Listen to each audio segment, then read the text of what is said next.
Well, tonight, a man with a gun at the Providence Court Apartments. Then, the Access Center helps students on campus. And it's cold outside. We've got to look at your forecast. Murrow News 8 starts right now.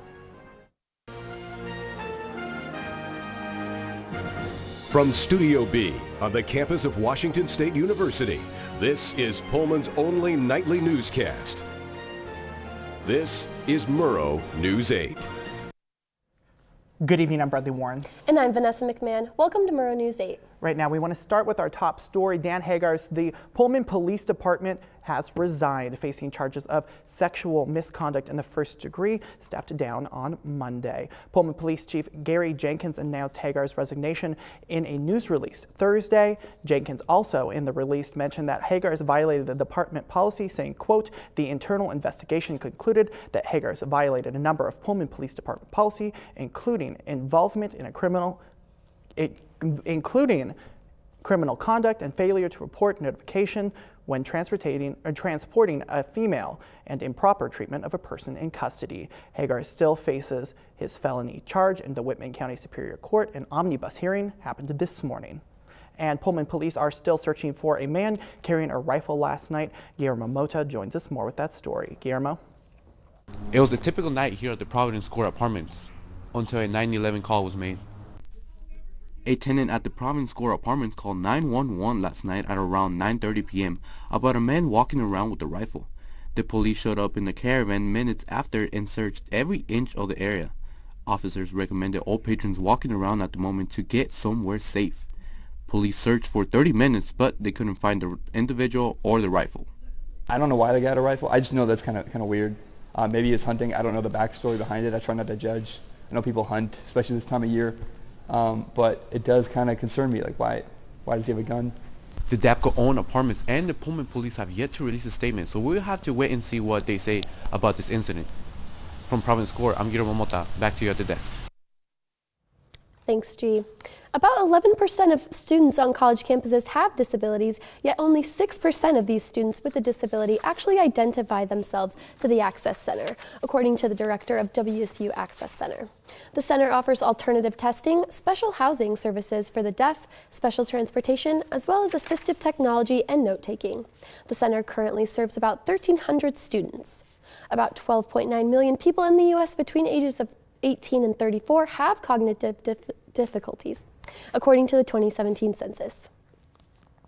Speaking of the Access Center, they just received a new addition. WSU Services granted the Cougar Accessible Transportation Services, or CATS, additional funding to purchase wheelchair-accessible vans.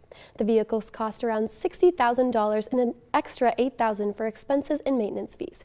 CATS hasn't purchased a new van since the early 2000s, and they also serve students with temporary injuries or chronic medical conditions. They provide rides to about 60 students each semester. With more on the topic of donations and seeing that it is the season of giving, the Women's Leadership Guild of Pullman Regional Hospital donated $22,000 spread across 11 different nonprofits in Washington for their annual Giving for Excellence Fund Drive. Part of the funds help patients receive treatments in Pullman instead of having to travel all the way to Spokane to receive the treatment they need. Nonprofit organizations can apply to receive these $2,000 grants, and out of the 13 agencies that applied, 13 received the grants they needed. That's awesome. When we come back, we're going to keep it in the holiday spirit gear. And Santa Claus is coming to town. Yes, he is. We might start singing during that commercial break. You want to start? Yep. We'll see you in a few. We'll see you in a second. Stay with us. Ho, ho.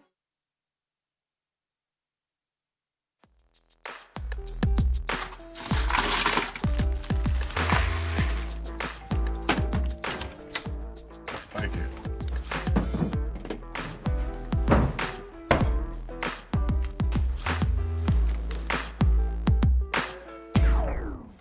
You got a king? Go fish! The smallest moments can have the biggest impact on a child's life. Take time to be a dad today.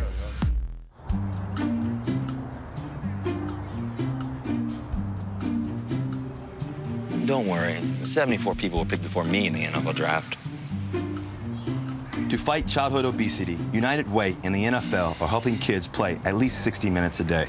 Okay, time for the team obstacle course. Yay! What this place needs is more healthy kids To get involved or donate, go to unitedway.org/play60. Now I get it. Well, and now on that note of getting in the holiday spirit, Santa Claus is coming to town. The city of Pullman invites everyone to join in on the fun with the holiday festival tomorrow. The day will start with a pancake breakfast by the Kiwanis Club, followed by a food drive, fundraising auction and lunch, and a holiday tea by the Pullman Regional Hospital. And then following that, a Jingle Bell fun run, all leading up to a visit from Santa. A tree lighting and much more activities will be happening downtown. For a full schedule, head over to www.pullmanchamber.com. Moving over now to Moscow for the holiday cheer. The annual Community Christmas Festival starts this weekend. Hosted by the Church of Jesus Christ of Latter-day Saints, the festival will include a live nativity program, How Far to Bethlehem, following a New Testament portrayal of Christ's birth, and repeats every half hour. Also, the event will showcase nativities from around the world, featuring hundreds of nativity scenes from across the globe. There will be holiday music, children's activities, and the opportunity to dress up in costume for a free holiday photo. The Community Christmas Festival concert will be from 7 to 9. And it will be at the church this Sunday over in Moscow. Here in Pullman, though, the WCU School of Music is having its annual holiday concert, and I think this one sounds fun. The concert is called A Global Holiday. The sounds will start Saturday at 2 p.m. at Bryan Hall. The concert will feature a variety of performances, including a symphony orchestra and a concert choir. The event is family-friendly, and general admission is $15. And if you're like Santa and plan to eat too many holiday cookies this year, here's a fun way for you to burn off those holiday calories. The YMCA of the Palouse wants to invite everyone in the community for their Jingle Bell Fun Run and tree lighting ceremony this Saturday. The holiday run will start at 4 p.m. at the YMCA of the Palouse office. Registration is $10 and includes a bell for the runners involved. Also in downtown Pullman, and just in time for the holiday season, a brand new business in town, Lumber Yard, just opened this week on Grand Avenue. Lumber Yard is a multi-cuisine restaurant, ice cream shop, coffee shop, kids play area, and soon to be Airbnb. It just opened its doors for the second time yesterday. Just something about food and beverage that I just love, that I just have a passion for. As of right now, the businesses include Grand Avenue Burgers and Steak, La Isla, which is Puerto Rican food, and The Whole Yard. There are other options like 509 Coffee and Scoops will be available soon.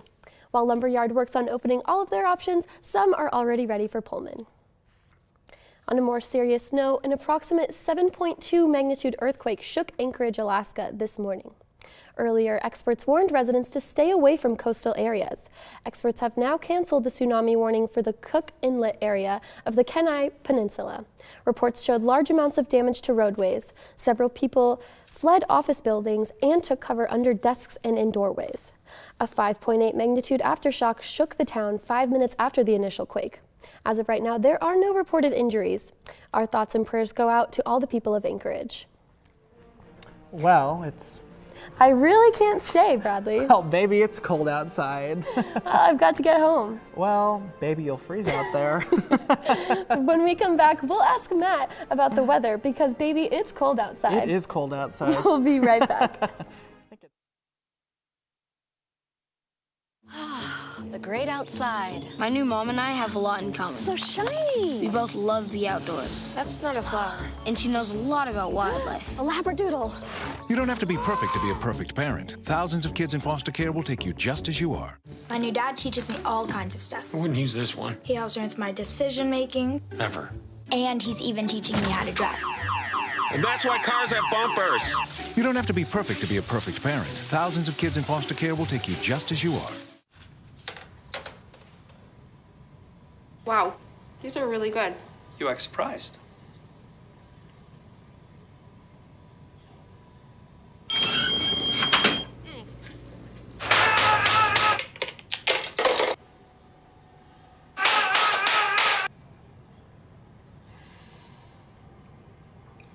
Practice makes perfect. You don't have to be perfect to be a perfect parent. There are thousands of teens in foster care who don't need perfection. They need you. Well, this gloomy weather seems to be the perfect fit for Dead Week, Vanessa. I know, I'm not a fan of it. It was snowing on the way over here. I know, we went to Ridiculous. get coffee and it was a mess. Let's head over to the Weather Center and Matt King can tell us what we can expect for our weekend forecast and Dead Week forecast next week.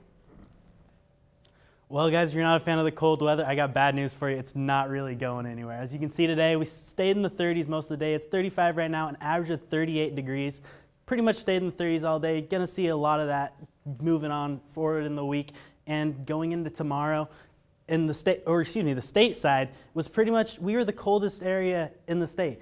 We sat about 38 degrees, a low of 31. Spokane was 41 degrees, a low of 33. They also saw some snow all over the east side. Wenatchee saw 44 degrees as the high, 32 degrees as the low, so they just hit freezing a little bit. Over on the west side, or excuse me, central Washington, Yakima, 47 degrees. They almost hit 50. They were very warm, but a low of 29. Seattle saw showers, a high of 50, a low of 41. It was raining all over the west side. As you can see in Olympia, it also rained, a high of 50, a low of 34, and Vancouver, a high of 50 and a low of 40. Moving into tomorrow, you're going to see a little bit warmer, but not much. We're going to start off in the morning, 38 degrees. In the afternoon, we'll get up to 40, which is something we haven't seen in a little while. But going back into the evening, it's going to drop back down to freezing, and we're going to hit 32 degrees. So you're still going to want to bring a jacket for your drive home to work from work. Going into the rest of the week, Sunday is going to see 36 degrees and a low of 28.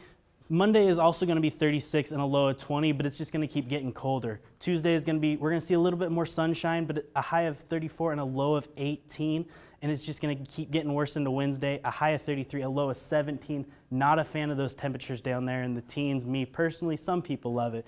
Thursday, 31 degrees, a low of 18, and that's what the rest of the week looks like, so keep on bringing that jacket. Back to you guys at the desk.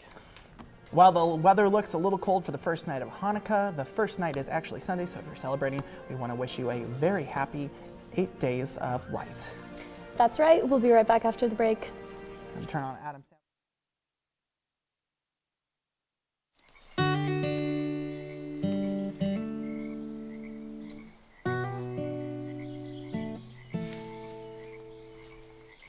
When you're out there, there's no telling what you'll find.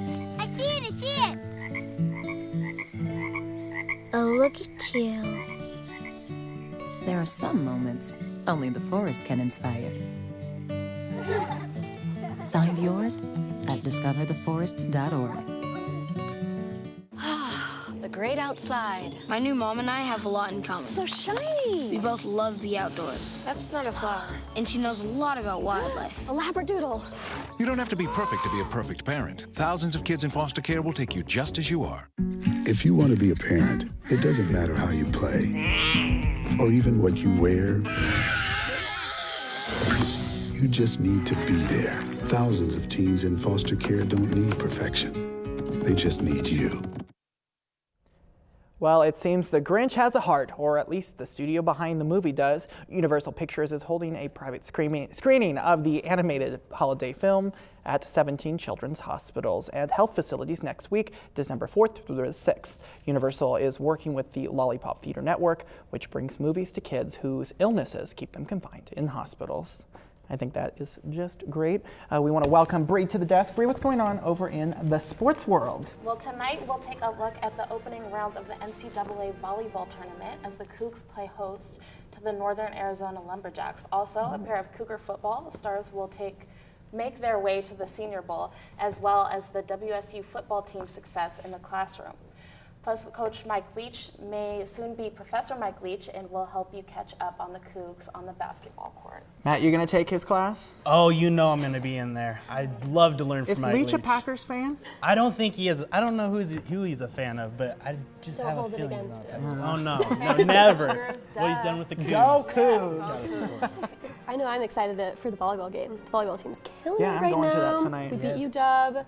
Oh, that's all that matters. They could lose every other game, but if they beat UW, I don't care. All right. Well, thank you for watching. Join us every weeknight at 7 and 10 for Pullman's only nightly newscast. Have a great night, and don't forget to follow Murrow News 8 on Facebook and Twitter. Good night, Pullman. Stay golden.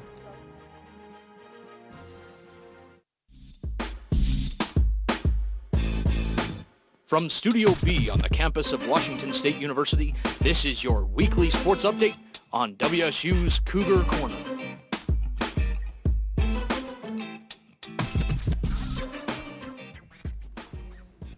Welcome to WSU Cougar Corner on Murrow News 8. I'm Matt King. And I'm Brianna Childress. Thank you for joining us.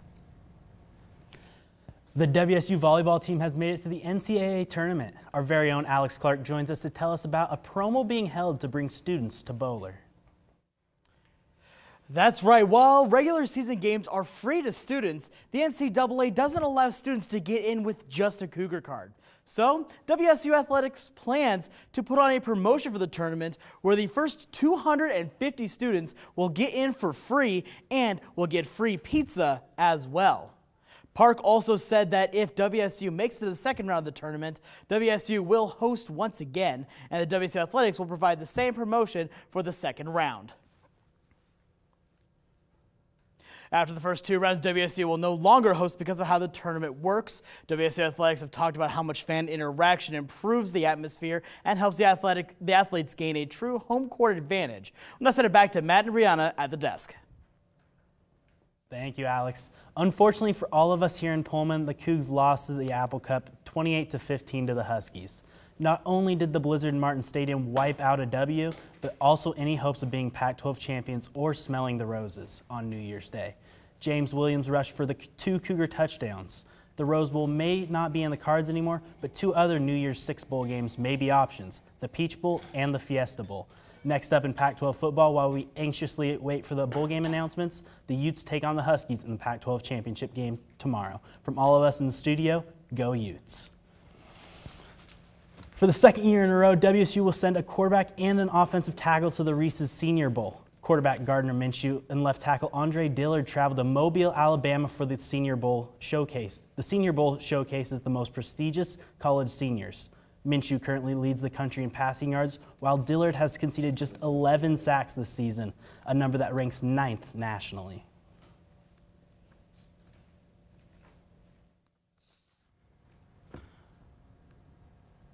On Wednesday, the Walter Camp Football Foundation named Gardner Minshew one of the 5 finalists for the Walter Camp Player of the Year. The foundation nominated Minshew as the NCAA best in passing yards with a total of 4,477 yards thrown and 70.6% of his pass attempts completed. He also ranks first in total offense per game, completions per game, and 4th in touchdown passes.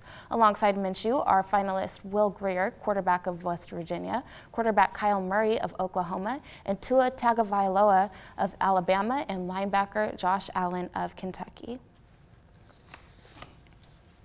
Pac-12 Commissioner Larry Scott announced that 6 women and 5 men from WSU's cross-country program earned 2018 Pac-12 Conference cross-country all-academic team honors on November 28th. Sophomore Samantha King Shaw led the women, earning a second team selection. Leading the charge for men, seniors Kyler Little and Chandler Teagan landed 10-member first team honors, marking their 3rd straight selections to the all-academic teams. The rest of the teams earned honorable mentions for their respective programs. As for football, head coach Mike Leach praised the team for setting a school record for academic progress rate over the past 4 years. Speaking of Leach, he recently tweeted about his openness to teaching an evening seminar class for 6 weeks next semester. Leach dubbed the course Leadership Lessons in Insurgent Warfare and Football Strategy. The tweet received many likes and responses from students and adults alike. The notion of Mike Leach becoming a WSU professor seems to have garnered significant interest. Would you take that class? I think I would. Would you take it, Matt? Absolutely. You've heard Mike Leach at the press conferences. He's got to be an interesting professor. It would be a blast. Great time. We come back, we'll take a look at the latest updates of WSU men's and women's basketball. Stay tuned, Cougs.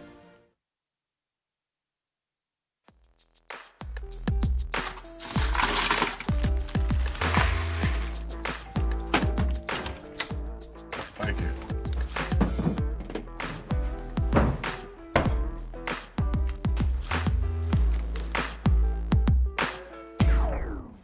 You got a king? Go fish! The smallest moments can have the biggest impact on a child's life. Take time to be a dad today. Can you help me with this? My new dad teaches me all kinds of stuff. Sure. He helps me with homework. That would be 3.6795. Thanks. Yep. He helps me with my decision making. I wouldn't use this one. Ever. And he's even teaching me how to drive. And that's why cars have bumpers. I'm learning so much. You don't have to be perfect to be a perfect parent. Thousands of kids in foster care will take you just as you are. The WSU men's basketball team achieved something that they have not done since 2002, and that is score over 100 points in regulation on Tuesday. The Cougs won their third straight game, defeating the Cal State Northridge Matadors 103-94. Freshman CJ Ellaby scored a season-high 23 points and added 11 rebounds. The Cougs now have a record of 4-1 and hit the road for just the second time this season to take on New Mexico State tomorrow at 6 p.m.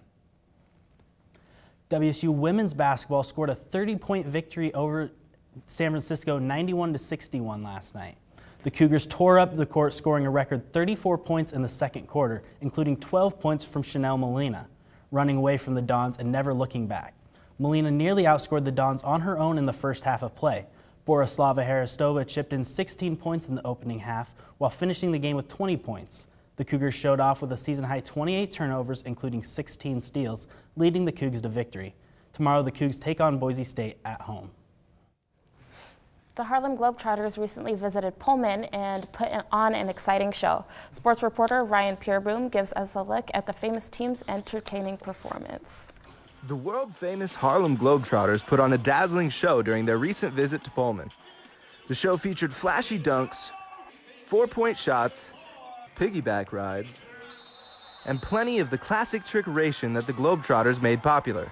I'd probably say when they started doing the dunks, that was incredible. When they started doing the flips, going around crazy, that was impeccable, impeccable. The Globetrotters' entertainment went beyond basketball and even got a number of fans involved. There was plenty of excitement for all ages, but the show definitely made the experience special for the kids in attendance.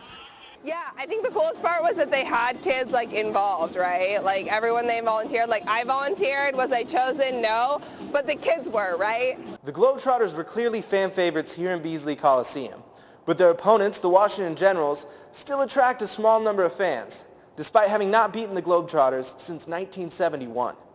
I can't bring any kids here that are like actually Harlem Globetrotters fans. I would never raise my kids that way, but you know, as long as they're having a good time, that's what's important. You know, yeah, I would definitely recommend it. Obviously, they have to be Generals fans. After the game, the Globetrotters invited fans down to the court to sign autographs and get up close and personal with some of their favorite basketball showmen. Can't do that myself. Impressed by it. Ryan Peerboom, Murrow News 8. Look at the Cougs and the pros. And were you able to check out Clay's performance from last night? I did. He's continuing to play well, but the Warriors are still struggling. Stay with us. Poor Warriors.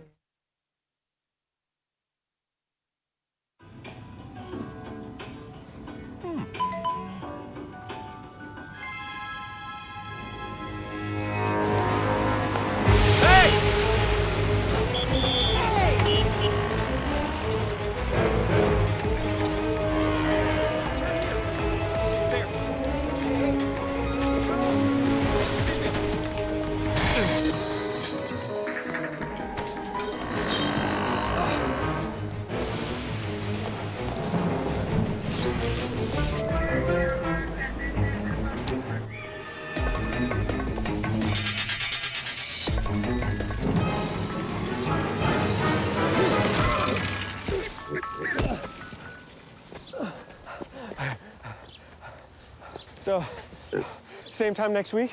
Well, of course. Put away a few bucks, feel like $1 million. For free tips to help you save, go to Feed the Pig. WSU women's rugby team is one of many club teams that continue to successfully compete throughout the season. Despite the fact they can't recruit, there are no scholarships involved, and everything they do comes from funds they raise themselves. Even though the women's rugby team is not classified as a varsity sport, the women still hold a varsity mentality and put all their efforts in to compete. That time, club sports will continue to make a name for themselves. Elijah Clayton, Murrow News 8.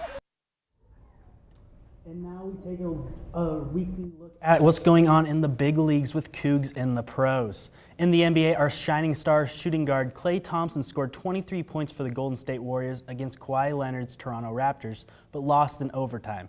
Thompson averages 23 points per game this season, a career high. Boston Celtics center Aaron Baines scored 7 points and added 5 rebounds in their recent win against New Orleans. In the NFL, 3 defensive players played in reserve roles, including linebackers Frankie Louvu, Dayon Buchanan, and safety Shalom Luani. Each of the 3 recorded a tackle minus Louvu, who assisted on 3 tackles, and while not a statistic. Broncos receiver River Craycraft, lit up Twitter with a great response to a fan's comment about his appearance. And before we head out, we have a story on 6 sets of twins at a Texas high school and their love for basketball. We'll be right back. 6 sets.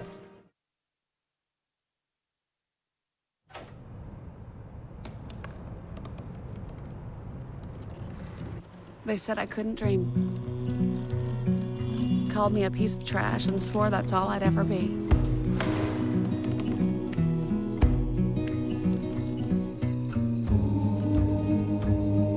Said a bottle couldn't see the ocean.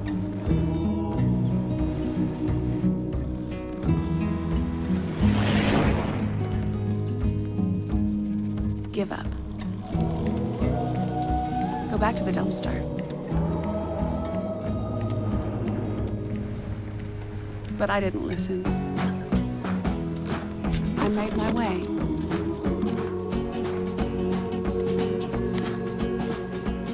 And now, I am what I've always wanted to be.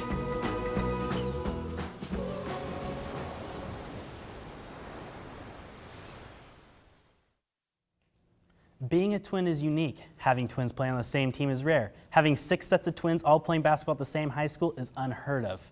Splendora High School in Texas gained national attention for the amount of twins hitting the court. Both boys and girls basketball teams have male coaches who have twin daughters.